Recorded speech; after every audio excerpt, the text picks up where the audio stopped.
علیکم ورحمۃ اللہ وبرکاتہ۔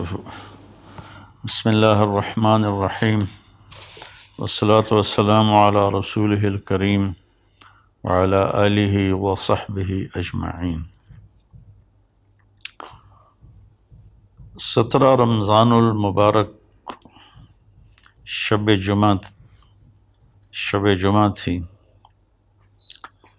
اور زمانہ تھا حضرت علی رضی اللہ تعالیٰ عنہ۔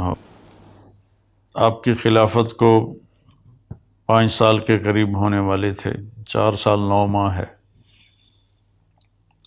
تو آپ گھر سے نکلے تو آپ نماز کے لیے اٹھاتے تھے لوگوں کو، الصلاۃ الصلاۃ الصلاۃ۔ جب مسجد کے دروازے میں داخل ہوئے تو وہاں خارجی عبد الرحمن بن ملجم چھپا ہوا تھا۔ اس نے آپ پر سیدھا وار کیا، جو ایسے پیشانی کو چیرتا ہوا سر میں اتر گیا، اور آپ کی داڑھی خون سے بھر گئی۔ تو میں قربان جاؤں اہل بیت کے اخلاق۔ لوگوں نے جب اسے پکڑ لیا تو آپ نے فرمایا کہ احسنوا نزلہ، یہ مہمان ہے، اس کا اچھی طرح اکرام کرو، اور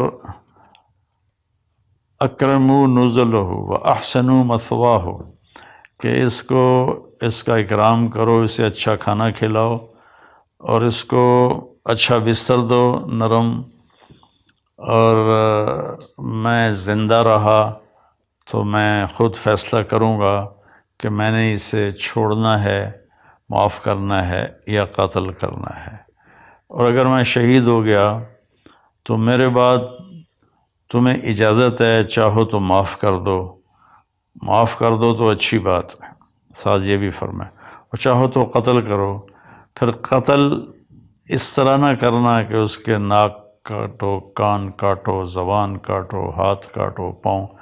اقتلوہ قتلتی، جیسے اس نے مجھے قتل کیا، میرے سر پہ تلوار ماری، تم بھی ایک تلوار مار کے اس کا کام تمام کر دینا۔ یہ اس کے بارے میں وصیت ہو رہی ہے جو جان لے گیا۔ حضرت زینب رضی اللہ تعالیٰ عنہ علیہ السلام، ان کو اپنے والد کے علم سے فصاحت ملی، جو فصاحت میں ان کا کوئی ثانی نہیں ہے۔ جتنی کو مشہور خواتین سامنے آئی ہیں یا پڑھی ہیں، حضرت زینب رضی اللہ عنہ علیہ السلام جیسا کوئی خطابت میں نہیں تھا عورتوں میں۔ تو وہ روتی ہوئی آئیں تو وہ امیر المومنین، ہائے امیر المومنین، تو وہ کم بخت کہنے لگا میں نے امیر المومنین کو نہیں مارا، میں نے علی کو مارا ہے۔ پھر وہ تسلی کے لیے اپنے باپ کو تسلی دینے لگیں، تو پھر وہ بولا جتنی مرضی تسلیاں دے لو، یہ نہیں بچے گا، اس تلوار کو 1 مہینہ میں نے زہر میں ڈبو کے رکھا ہے، اس کا ایک ہی وار سارے جسم میں زہر کو پھیلا دیتا ہے۔ یہ سب کچھ سننے کے بعد حضرت علی فرماتے ہیں احسنوا نزلہ واکرموا مثواہ، کہ اس کی مہمان نوازی اچھی طرح کرو، اور اس کی رہائش کے لیے اچھا انتظام کرو، اچھا بستر بچھاؤ۔ آپ اندازہ لگائیں کہ کہاں تک اخلاق پہنچے ہوئے ہیں۔ ہم اختلاف رائے کرتے ہیں تو ایک دوسرے کو گالیاں دینے لگ جاتے ہیں، اور یہاں یہ ہو رہا ہے کہ وہ قاتل ہے اور آپ اس کے لیے فرما رہے ہیں اکرام کرو، کھانا کھلاؤ، پانی پلاؤ۔ میں زندہ رہا تو دیکھ لوں گا کیا کرنا ہے، میں شہید ہو گیا تو میری پہلی گزارش ہے کہ اسے معاف کر دینا، اور دوسری یہ ہے کہ مارنا ہو تو پھر بس 1 وار سے اس کی گردن اڑا دینا۔ یہ میں نے آپ کی وفات کا، شہادت کا واقعہ پہلے سنایا۔ اب اس میں کچھ اختلاف ہے تاریخی، جو گلدستہ اہل بیت ہم نے اللہ کے فضل سے کوشش کر کے تیار کی، اس میں 17 رمضان جمعہ کی صبح آپ کو سر میں زخم لگا، اور 2 دن کے بعد یعنی ہفتہ اور اتوار آپ شدت زخم کتاب نہ لاتے ہوئے آپ نے اتوار کی رات کو جام شہادت نوش کیا، اور پھر پیر کے دن آپ کی تدفین ہوئی، اور آپ کا جنازہ حضرت امام حسن رضی اللہ تعالیٰ عنہ نے پڑھایا، اور آپ کو وہیں دار الامیر المومنین میں دفن کیا گیا۔ یہ تو مختصر آپ کی شہادت کا قصہ ہے۔ یہ سازش کیسے بنی؟ جنگ نہروان ہوئی خارجیوں کے ساتھ آپ کی، تو 3 خارجی، ایک یہ عبد الرحمن بن عوف، ایک مبرک بن عبداللہ التمیمی، اور ایک عامر بن بکر التمیمی، یہ 3 اکٹھے ہوئے کہ نہروان میں جو ہمارے ساتھی قتل ہوئے ان کے بعد تو زندگی کا کوئی مزہ ہی نہیں ہے، اور یہ سارا فساد جو پھیلا ہوا ہے کیوں نہ اس کا کوئی تدارک کریں۔ تو ایک نے ابن ملجم نے کہا میں علی کو قتل کروں گا، مبرک بن عبداللہ نے کہا میں معاویہ کو قتل کروں گا، اور عمر بن بکر نے کہا کہ میں عامر بن عاص کو قتل کروں گا، رضی اللہ تعالیٰ عنہم ورضوا عنہ۔ تو باقی 2 کی زندگی لکھی ہوئی تھی، ایک ہی رات سب نے طے کی تھی، 17 رمضان کی صبح۔ تو اس دن عمر بن عاص رضی اللہ تعالیٰ عنہ بیمار تھے، نماز پڑھانے نہیں آئے، تو ان کی جگہ جو آئے وہ مارے گئے، اور معاویہ رضی اللہ تعالیٰ عنہ پر اس نے وار کیا، تو آپ تھوڑا سا اپنی بیداری میں تھے، دائیں بائیں دیکھتے ہوئے، تو آپ نے اس کے وار کو خطا کر دیا، لیکن کمر مبارک پر تلوار کا زخم لگا، چونکہ تلوار زہر، تینوں کی تلواریں زہر آلود تھیں، تو ان کو زخم تو بہت بڑا لگا، لیکن آہستہ آہستہ اللہ تعالیٰ نے ان کو شفا دے دی اور وہ محفوظ ہوئے۔ تو اس میں عبد الرحمن بن ملجم یہ ہے، یہ جب کوفے آیا تو کوفہ میں خارجی عورت دیکھی تو اس پہ یہ عاشق ہو گیا، اس سے کہا مجھ سے شادی کرو۔ اس نے کہا میری ایک شرط ہے کہ علی کو قتل کرو۔ وہ کہنے لگا میں تو آیا ہی اس کام سے ہوں، لیکن تو پہلے مجھ سے شادی کر لے۔ تو اس نے اس سے شادی کر لی، اور اس کے بعد وہ اپنی اسکیم بناتا رہا۔ حضرت علی رضی اللہ تعالیٰ عنہ کو ان کے ساتھیوں نے کہا یا رسول اللہ کہ یا امیر المومنین، عبد الرحمن بن ملجم آیا ہوا ہے کہ اس کی نیت اچھی نہیں لگتی، تو اجازت ہو تو ہم آپ کا پہرا دیں، آپ اس کو پکڑ لیں۔ آپ نے کہا پہرا تو آسمان والا دیتا ہے، حفاظت وہ کرتا ہے، اور اگر تم اسے پکڑ لو تو میں شہادت کیسے پاؤں گا؟ وہ بہت تنگ ہو گئے تھے اپنے ساتھیوں کی بے وفائیوں سے، اور اپنی داڑھی کو یوں پکڑ کے نا کہتے ارے تو کب رنگین ہوگی۔ اس کے پیچھے ایک واقعہ ہے کہ آپ بیمار ہوئے بہت زیادہ، تو اللہ کے نبی پوچھنے آئے تو انہوں نے عرض کی یا رسول اللہ مجھے لگتا ہے میرا آخری وقت آ گیا ہے۔ تو آپ نے فرمایا نہیں، تیرا آخری وقت نہیں ہے، تو اس وقت مرے گا جب تیرے سر کے خون سے تیری داڑھی رنگین ہو جائے گی۔ تو ہوئی بھی ایسے، اس نے یہاں تلوار ماری جس نے ماتھے کو بھی پھاڑ دیا اور یہاں تک کھوپڑی کو بھی پھاڑ دیا، تو سارا خون آیا اور داڑھی پہ لگ گیا۔ تو اتنا تنگ ہو گئے تھے زندگی کے آخری ایام میں اپنے ساتھیوں سے کہ بے وفا، غدار بہت زیادہ ہو گئے تھے، اور تو آپ نے اپنی داڑھی مبارک کو یوں پکڑتے تھے، پھر کہتے متا تخزب، ارے تو کب تو رنگین ہوگی، تو کب رنگین ہوگی، یہ اس کو بار بار کہتے تھے۔ تو اس اللہ نے آپ کو یہ رتبہ نصیب فرمایا، اور آپ کو غسل دینے والے حضرت عبداللہ بن جعفر طیار کے بیٹے، اور حسن اور حسین دونوں بیٹوں نے، اور جو نماز جنازہ حضرت حسن نے پڑھائی، اور دارالعمارہ میں آپ کی تدفین ہوئی۔ آپ کے 2 بھائی طالب، عقیل، 3 جعفر۔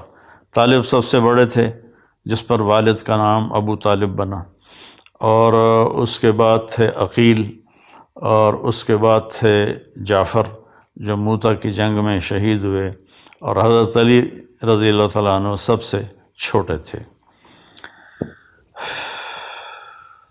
آپ ابتدائی میں اسلام قبول فرما لیا کہ حضرت خدیجہ رضی اللہ تعالیٰ عنہ اور اللہ کا نبی نماز پڑھ رہے تھے تو آپ اندر آئے، تو آپ نے کہا یہ کیا ہے میرے چچا کے بیٹے؟ تو آپ نے کہا بیٹا یہ نماز ہے اور میں اللہ کا نبی ہوں۔ آپ نے اسی وقت کلمہ پڑھ لیا۔ اس وقت آپ کی عمر بعضے کہتے ہیں 8 سال تھی، بعضے کہتے ہیں 10 سال تھی۔ 10 سال سے آگے کسی نے ذکر نہیں کیا، 10 8 8 10 اس طرح روایات کا اختلاف ہے۔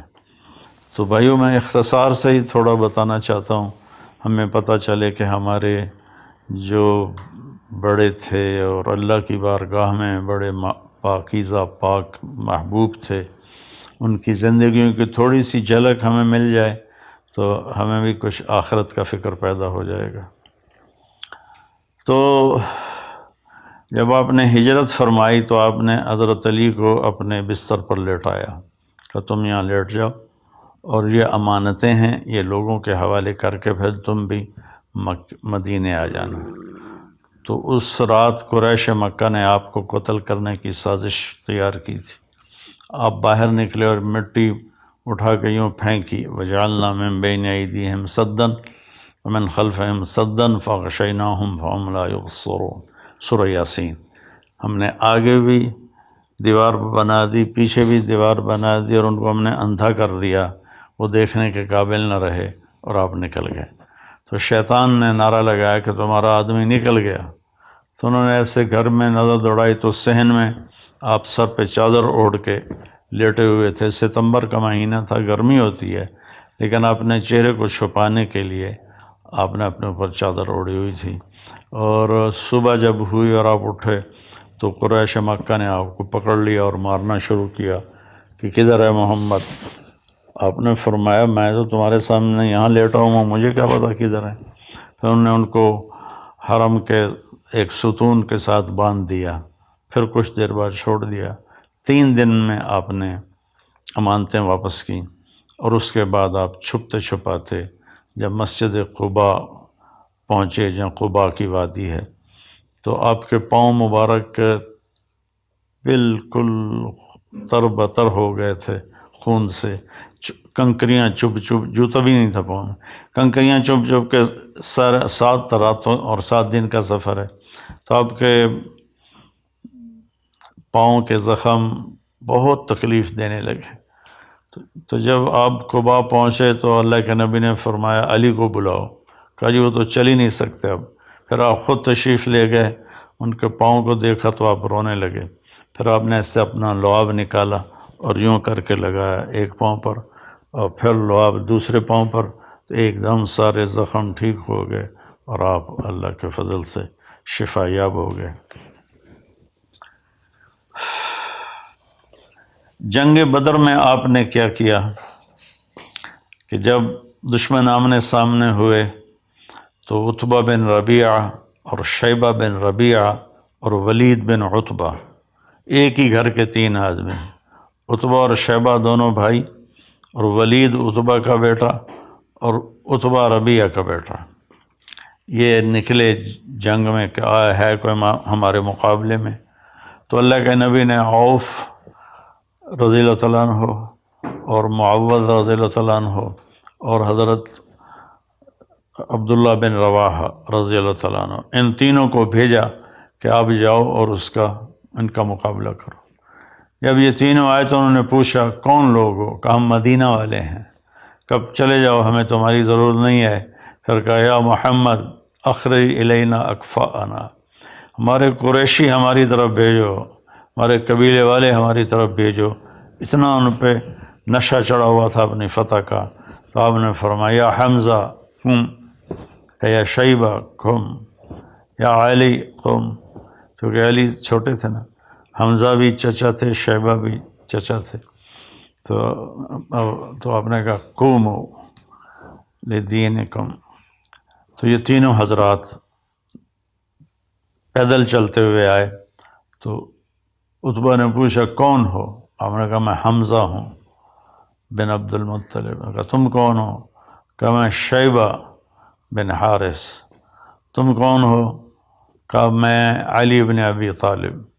کہنے اب مقابلہ ٹھیک ہے. تو تینوں نے ایک دوسرے پر وار کیے. تو پہلے ہی وار میں حضرت علی نے ولید کو قتل کر دیا، حضرت حمزہ نے عتبہ کو قتل کر دیا.